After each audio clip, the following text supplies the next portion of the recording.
So today we are reviewing the Covergirl, what's it called? Trublend Matte Made foundation. So if you guys are on Instagram and follow Beauty Gurus, you probably have seen a ton of us have gotten this humongous packet of 40 foundation shades in for the Covergirl. Yeah, we got 40 foundation shades. Okay. Huge. Right. So I guess because people have been sort of complaining about the shade range for Covergirl, so inside the box even says we listened. So we figured it was good to sort of test it out on two very different skin tones. So we tried it. And Ashley, what are your thoughts?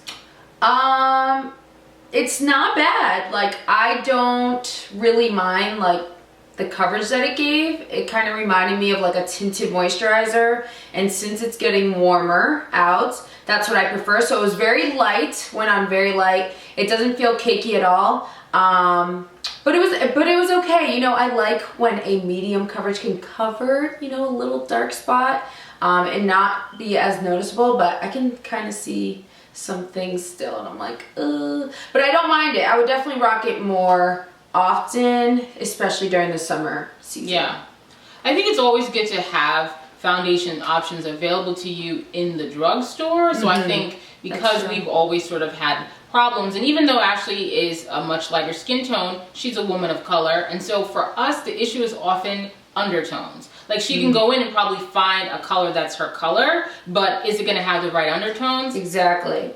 Because I was talking to Lisa and I was sharing how I'm like, hopefully they're not all too golden, because that golden undertone does not work for me. I need either neutral, and I kind of found today with the match that I had, it was more pink, right? It had like more of a pink undertone. So yeah, it's super important. So here are my thoughts.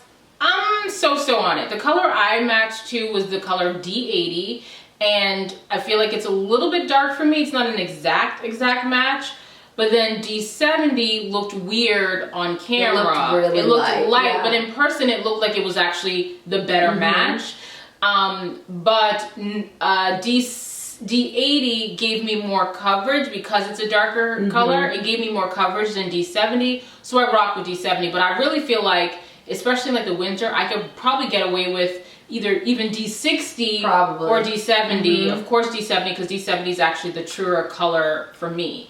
Particularly as you can kind of see my neck and my face, and they don't quite match. I tried, y'all. I tried. It looks good though. Yeah, it looks good. It doesn't look bad, but it's not. I like fuller coverage. Like, that's just the bottom line. Yeah. Would I use this for like an everyday, because it is very light? Like, this is the foundation you can wear to the beach. Do people wear foundation at the beach? By the pool, yeah. So yeah, it's a light coverage. But if you want more cover, I didn't find it to be buildable. So I felt like what you got was what you were getting. And also the matte effect, I don't feel we got that much. It says, you know, it's matte made, and I got more of like that luminous look, like a glow, which I don't mind that either, but if I was someone who's looking for matte, or if I dealt with oily skin, I would want the foundation to feel matte. So we both kind of had to use powder to help kind of mattify. So I wish it kind of did it on its own. Maybe it was taking longer than expected, but you know, waiting 5 minutes is a long time for foundation to go matte. Right. And so it never really, I mean, we didn't have that much time, y'all.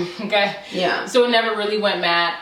And so I did have to mattify also with powder. So I guess it is a medium. It's a light. I would say I feel like it's like a sheer medium, like sheer to medium. Sheer to medium coverage, not really matte. You are gonna, I mean, you saw it for me. I saw like D80 to D90 is a huge leap in shades. Like D80, which is the shade I have here, goes to D90, which is like a deep sort of, it's a warmer tone, but it's just a deep brown. So I wonder if there are people who are darker than me. Between that, right. Because I feel like there definitely has to be, especially with different undertones. Like me, you know, me being like the lighter tone. Beige.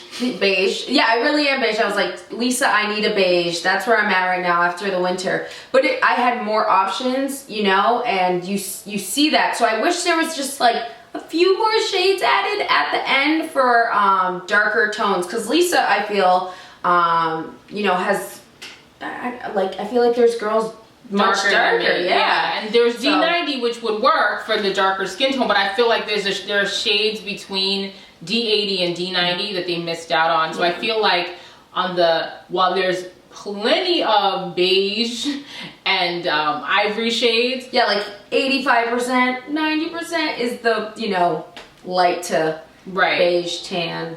But then in sort of for like the deeper browner shades, there weren't as many options. So I think it's a good start. It is, definitely. But yeah, these are our thoughts. If you guys are looking for like a drugstore foundation, I don't do tons of drugstore foundations, but I will be using this, especially this summer, because it's light. Like I think that's the biggest, like the most positive thing I can say about this is how it literally feels and looks like skin. Like, yeah, I don't feel like I have it on, and it says it's a 12-hour coverage, and it doesn't transfer. So once I get home, I'm gonna test this out, see if it transfers or not onto my white shirts, because I love a good crisp, clean white tee. And I hate when it's like, you know, you see my foundation, you get it on your hands, it gets on your clothes. Like, so I haven't seen any transfer. Like on my phone, you know, sometimes when I'm on my phone, I get it on my phone screen, but this one, not yet. So that's good. And also this came with we got a few of the primers. And so at first I went with the color neutralizing one because I have dark spots. This junk left such a white cast, which isn't terrible because you're putting foundation on top, but it just made me uncomfortable. Like, it was. I was behind the camera. I was like, Lisa, I don't know if this is what I'm supposed to do. So ashy. I was like, I don't feel like I can show this. I'm used to more like the sheer primers, which the other one Lisa tried, which is the skin smoothing primer. And I actually use because I deal with, you know, my big old pores. I use their pore minimizing primer, and I really liked it. It was purple, but it went on like very sheer. This is one of those more traditional silicone based primers, which because I've got super oily skin, I don't love it. So I probably would not be using this again normally. I'll take it. Yes, you can have it. Anyway, guys, if you have tried this, or women, men, whomever is watching, if you've tried the Covergirl Trublend foundation, holler at your girls. Let us know which one you like, which one you prefer. If you've used them, what's your color match? How do y'all feel about like the color situation? Yeah, because I feel like we were kind of spoiled here because we had all 40 foundations. I don't know how it is at the stores. You know, when you go to the drugstore, do they have all 40 foundations on display? And you know, sometimes they don't have testers. I think I would have picked my wrong shade if I didn't test it on my skin, because I picked 3 shades and I would have gone with like the first or the third one, like in between, but it ended up being the second one that I tried. So I think it's like there's so many options, but it's like, which one should I choose? Right, you know? Right, for sure. Anywho, thanks so much for watching. Rate, comment, subscribe. I'll see you next time.